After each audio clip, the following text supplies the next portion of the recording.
Hello dear friends, स्वागत है आपका आरडी टॉपिक में एक नए अपडेट के साथ। तो आज मैं आप लोग के लिए न्यू वीडियो लेके आ गई हूँ, जो कि आपका बिहार तकनीकी सेवा आयोग का जो कि आपका बीटीएससी 2709 एनएम है उसके रिगार्डिंग है। तो आप लोग थंबनेल तो देख ही रहे कि लिखित परीक्षा का विरोध किया जा रहा है, तो बिल्कुल रूप से अभी इसका विरोध किया जा रहा है। और जो ईसीजी और ओटी टेक्नीशियन वाले हैं उनके लिए भी एक न्यू अपडेट है, क्योंकि अब जो मैंने लिखा है वैकेंसी भी अटकी, तो मैं इस पर आपको पूरी जानकारी देने वाली हूँ। तो आप लोग से एक ही रिक्वेस्ट है, अगर आप लोग चैनल पे नए हैं तो प्लीज़ चैनल को सब्सक्राइब कर ले, अपने फ्रेंड्स से शेयर कर दें और वीडियो को लाइक कर दें। तो देखिए 2709 एनएम जो है जितने विशिष्टर है वो सभी लोग अब जो है बीटीएससी ऑफिस भी गई हुई थी कि उन लोग का काउंसलिंग नहीं कराया जाए। वो लोग काउंसलिंग का डिमांड कर रहे हैं और लिखित परीक्षा का विरोध कर रहे हैं, क्योंकि देखिए वो लोग बहुत ऐसे कैंडिडेट हैं जो कि संविदा पे 10 साल 15 साल जो कि 20 साल का भी ऐसे कैंडिडेट हैं जिनका आधा उम्र गुजर चुका है और वो एनएम का कॉन्टैक्ट पे जॉब कर रहा है और उसके बाद उसका जो है लिखित परीक्षा के वो विरोध कर रहे हैं।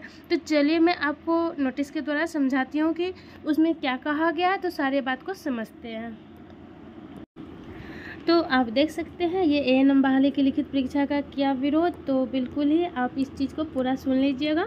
तो आगे देखिए क्या कहा। महिला स्वास्थ्य कार्यकर्ता यानी एएनएम की नियुक्ति लिखित परीक्षा से करने का विरोध शुरू हो गया है। इस संबंध में बिहार आरबीएसके के एएनएम संघ के सारण जिला इकाई की बैठक हुई, यानी कि आरबीएसके। देखिए आरबीएसके क्या होता है, ये भी आपका जो है संविदा पे ही नियुक्त किया जाता है एएनएम में, जो कि आप लोग अगर नहीं जानते तो आप लोग इतना जान लीजिए कि जो कि स्कूल में जो बच्चा लोग का हेल्थ मॉनिटरिंग सब किया जाता है वो आरबीएसके के तहत जो सिस्टर बहाल होती है वही लोग करते हैं। तो ये भी एएनएम की ही बहाली है, लेकिन ये है आरबीएसके के तहत। ठीक है, तो आगे इसमें समझते हैं। इसमें एएनएम की बहाली में लिखित परीक्षा से लेने का विरोध किया गया, इसको लेकर आंदोलन करने का निर्णय हुआ है। यानी कि आप देख सकते हैं कि ये लोग आंदोलन करने का निर्णय ले चुके हैं। एएनएम संघ ने बिहार के उप मुख्यमंत्री एवं स्वास्थ्य मंत्री तेजस्वी यादव को पत्र भेजा, यानी कि ये लोग पूरा प्रक्रिया में लग चुके हैं। एएनएम संघ अब जागरूक हो चुके हैं, जो कि बहुत सारे सिस्टर के लिए खुशखबरी की बात है। अगर सभी लोग एक्टिव होते हैं तो सभी स्टूडेंट के लिए बहुत ही अच्छा होता है। तो चलिए आगे पढ़ते हैं। इसमें कहा गया कि पूर्व की तरह एएनएम की नियुक्ति अंकों और काउंसलिंग के आधार पर की जाए।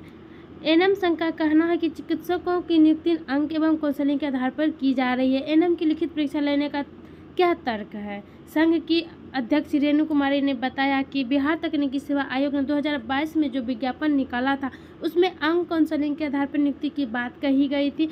आयोग द्वारा स्क्रूटनी कर लिया गया, काउंसलिंग कर मेरिट लिस्ट जारी करना था, लेकिन स्वास्थ्य विभाग काउंसलिंग की तिथि घोषित करने के बजाय अब नए सिरे से लिखित परीक्षा करने की बात कर रही है। तो आप लोग देख रहे हैं जो कि ये संघ की हेड है, जो अध्यक्ष है वो रेणु कुमारी है। ये बोल रहे हैं कि इन्होंने जो मतलब कि आप लोग जैसा कि आप लोग भी जान रहे हैं कि बीटीएससी 2709 की जो बहाली आई हुई है वो आपकी आई थी अंक पे, यानी कि आपका जितना मार्क्स है उसके आधारित पर आपको मेरिट बनना था। लेकिन जब ये नया नियमावली आया तो ये नया नियमावली जो है बीटीएससी 2709 पे भी वो थोपने का कोशिश कर रही है, यानी कि इस बहाली को भी उसी के अंतर्गत करने की ये लोग बात कर रहे हैं। लेकिन कोई भी चीज़ क्लियर अभी तक नहीं किया, लेकिन अब ऐसा आ गया है कि ये लोग देख सकते हैं कि इन्होंने पत्र भी स्वास्थ्य मंत्री को भेजा है।